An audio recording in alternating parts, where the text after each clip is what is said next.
Quinque prudentes virgines. As 5 virgens prudentes saíram, colocaram azeite em seus vasos com suas lâmpadas. E chegando à meia-noite, ouve-se um clamor, saí ao encontro do Cristo Senhor. Do Cristo Senhor. Penso que os senhores não têm dificuldade em reconhecer aqui uma passagem do Evangelho de São Mateus, aquela parábola que Nosso Senhor conta não muito tempo, ou pelo menos não muito longe nos capítulos ali do Evangelho de São Mateus, de sua paixão. Nosso Senhor conta uma série de parábolas ali, tem uma atrás da outra ali no Evangelho de São Mateus, e que todas, atenção, todas elas têm a ver, têm como lição as disposições que nós devemos ter no fim dos tempos. É interessante porque esse Evangelho de São Mateus, capítulo 25, essa parábola das virgens, as 5 virgens prudentes e as 5 virgens insensatas, essa passagem, essa parábola, ela é utilizada, foi inserida pela igreja na missa das virgens. Na missa das virgens.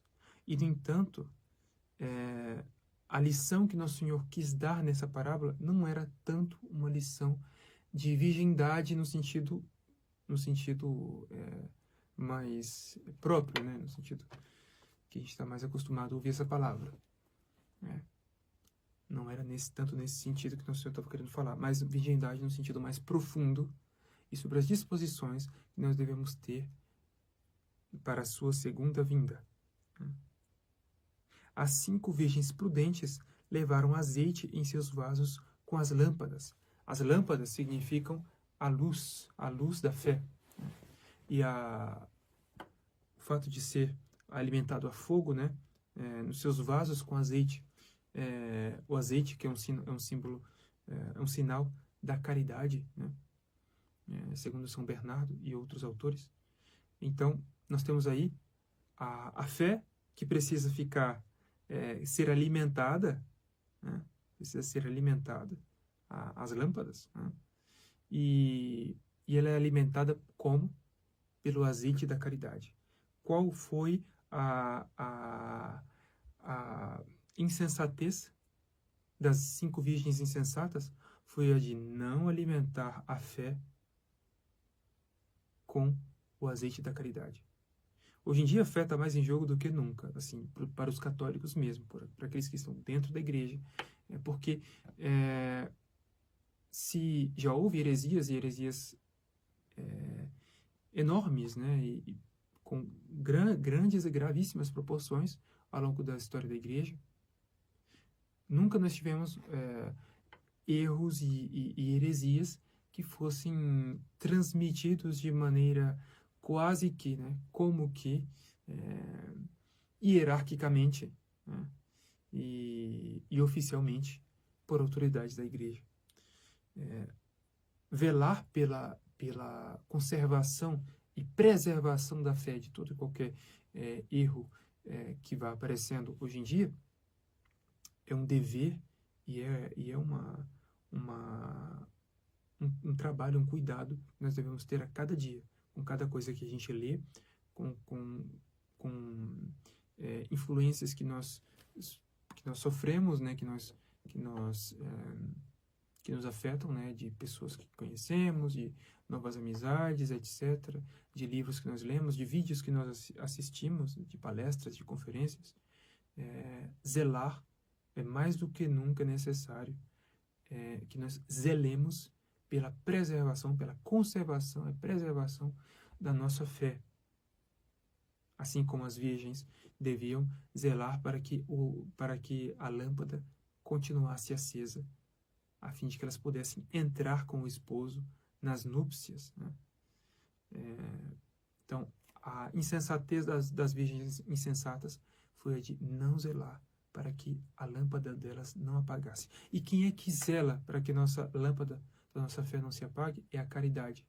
A caridade, a fé, ela adere às verdades reveladas. A caridade é a caridade que incumbirá, né, de velar, né, de cuidar, de trabalhar, de ter essa preocupação e esses cuidados para que a fé seja mantida acesa, para que a luz da fé seja mantida acesa na alma.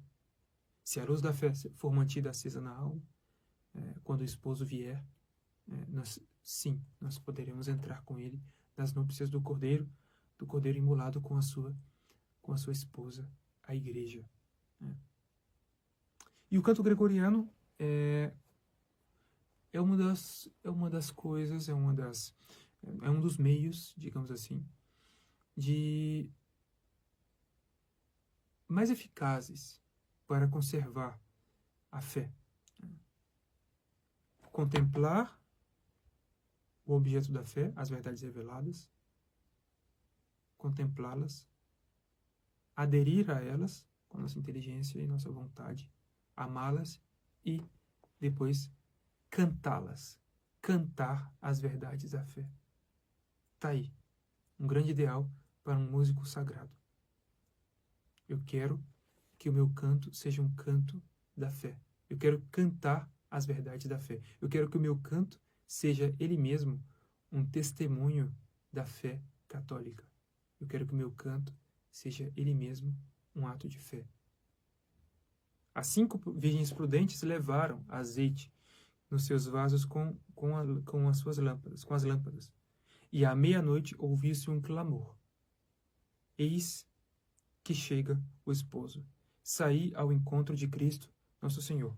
Então, quem quiser conhecer essa belíssima antífona de comunhão, Quinque Prudentes Virgines, as 5 virgens prudentes, que é toda ela tirada do Evangelho de São Mateus, capítulo 25, versículos 4 e 6, né? 4 e 6. Eu vou agora apresentar aos senhores essa antífona, essa bela antífona, né?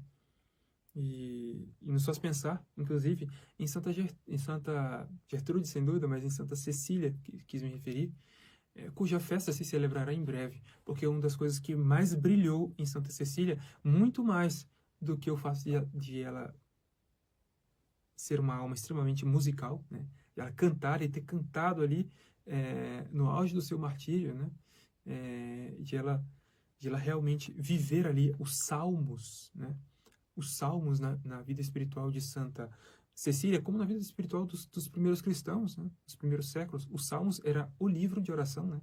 O livro de espiritualidade, o livro de oração, o livro para se aprender a rezar, né? Então, Santa Cecília vivia os salmos, e os salmos estavam inseridos na sua linguagem, a linguagem da sua oração e dos seus tratos, dos seus colóquios com Deus, né? Mas mais do que isso, uma das coisas que mais brilhava em Santa Cecília era o seu zelo em guardar a virgindade da sua fé. Sim, podemos falar em virgindade intelectual, em virgindade espiritual, a virgindade da fé.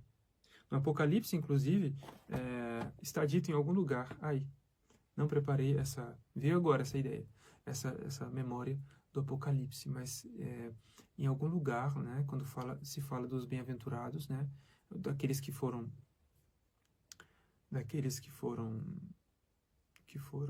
dos bem-aventurados mesmo, né, dos santos, né, está dito o seguinte: eles seguem dia e noite o Cordeiro, pois são virgens. Eles seguem, lavaram suas vestes no sangue do Cordeiro, e agora o seguem dia e noite, pois são virgens. Algo assim. É uma pena não ter aqui, nesse momento, nesse local, a Sagrada Escritura. Tem aqui o computador. Se os senhores me têm a paciência de esperar.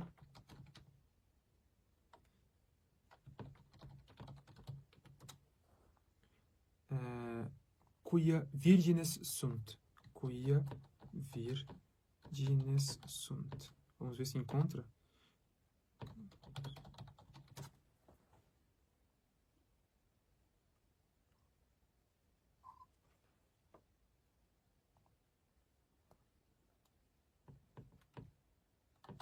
Apocalipse. Opa, acho que encontrei. Acho que encontrei. É, mais ou menos. Vamos ver. Ah, achei. Apocalipse 14. Apocalipse 14. Né? Virgens. Então, estes são os que se não contaminaram com mulheres. Né? Vejam, aqui está falando dos bem-aventurados como um todo, e não apenas de homens. Então, é claro que é figurativo aqui, tenham mulheres. Né? Está se referindo a algum tipo de corrupção. Algum tipo de corrupção, algum tipo de perversão, ou de adultério espiritual, né? Porque adultério também é uma palavra que é usada em sentido espiritual no Antigo Testamento. Aqui estamos no Novo, né? Apocalipse. Estes são os que se não contaminaram com mulheres, porque são virgens. Estes seguem o Cordeiro para onde quer que ele vá. Eles foram resgatados dentre os homens como primícias para Deus e para o Cordeiro. Virgines enim sunt. E sunt qui cum mulieribus non sunt coinquinati, virgines enim sunt. Bom, tá aí. Não foi preparado isso aqui. Lembrei disso agora. Então, Santa Cecília, né, na qual brilhou, sobretudo, o seu zelo ardente, né, por conservar a pureza. Não somente a pureza do seu corpo, né, já que ela foi obrigada a casar-se com Valeriano e conseguiu convencer Valeriano de conservá-la casta, conservá-la pura, conservá-la virgem. Mas, mais do que isso, no seu martírio, o seu zelo por conservar a pureza da sua fé, por não sacrificar aos ídolos, por não ceder às tentações dos pagãos que queriam fazê-la cair, né? Fazê-la ceder na sua fé, Santa Cecília permaneceu firme. Se eu não me engano, ela primeiro tentam queimá-la, né? Vamos verificar. Se não me engano, primeiro tentam queimá-la, mas o fogo não mata, né? Deixam ela queimando lá, e o fogo não mata, e depois vão lá e degolam-la, né? Como o fogo não conseguiu matar, degolam-na. Cadê? Dia 22 de novembro. 22 de novembro. Vamos ver o que o missal Dom Gaspar Lefebvre diz. É uma das mártires mais célebres e veneradas na Igreja Romana. O seu corpo, encontrado perto da sepultura dos papas, numa cripta do cemitério de Calisto, né, onde eu tive o prazer de estar um dia, no cemitério de Calisto, né, as catacumbas de São Calixto, que são debaixo do solo, né?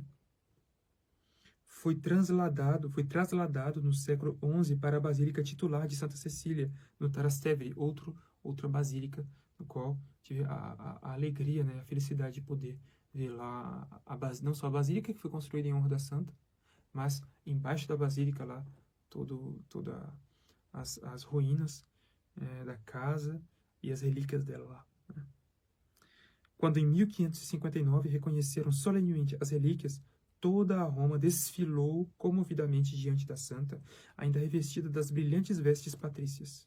Sabemos da sua história pelas atas do seu martírio, consagrada ao Senhor pelo voto de castidade e prometida ao mesmo tempo em casamento a um jovem patrício pagão, chamado Valeriano. Cecília advertiu o marido, na noite das núpcias, de que pertencia totalmente a Deus e de que um anjo velava por ela. À declaração de Valeriano de que acreditaria se visse o anjo, Cecília mandou-o encontrar-se com o Papa Urbano. Então, direcionou Valeriano, vai conversar com o Papa Urbano, o qual se escondia nas catacumbas, porque, lembremos, estamos aqui no século II, né, depois de Cristo, época das perseguições, muitas perseguições. Então, o Papa estava escondido nas catacumbas. Deste encontro resultou a conversão de Valeriano, que vai se converter por esse contato com o Papa Urbano. E Valeriano recebe o batismo e depois vê o anjo de Cecília. Deus dá a Valeriano a graça de ver com seus olhos, não sei se com seus olhos ou de maneira intelectual, imaginativa, de ver o anjo de Cecília, que velava por ela. Tibúrcio, irmão de Valeriano, quis igualmente receber o batismo. Pouco depois sofriam os dois irmãos o martírio, e Cecília era decapitada na sua própria casa. Aqui não se fala dos sofrimentos que ela teve antes da decapitação, né? Os pormenores desta narração não oferecem, infelizmente, aquela garantia de autenticidade que era para desejar, e é muito difícil precisar com exatidão os fatos. Querem uns que fosse no tempo de Marco Aurélio, entre 161 e 180, outros que no tempo de Severo, de 222 a 235. Então, é discutível. Provavelmente foi no século II, né?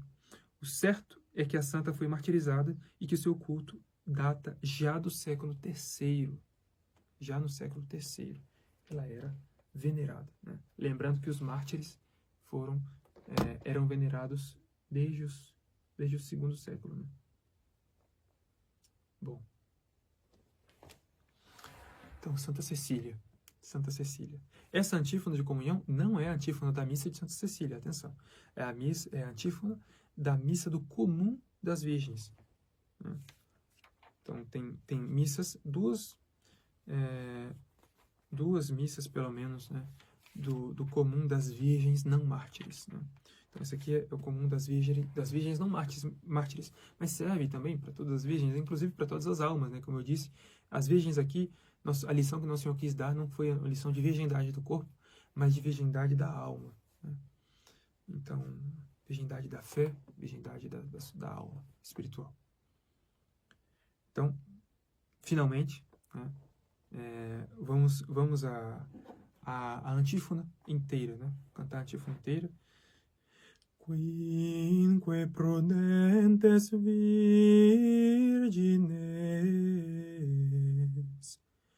acceperunt oleum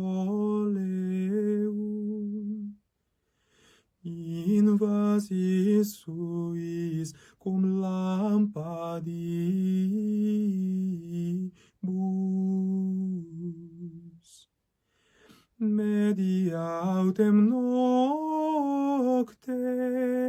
clamor factus est ecce sponsus venit exite oviam Christo o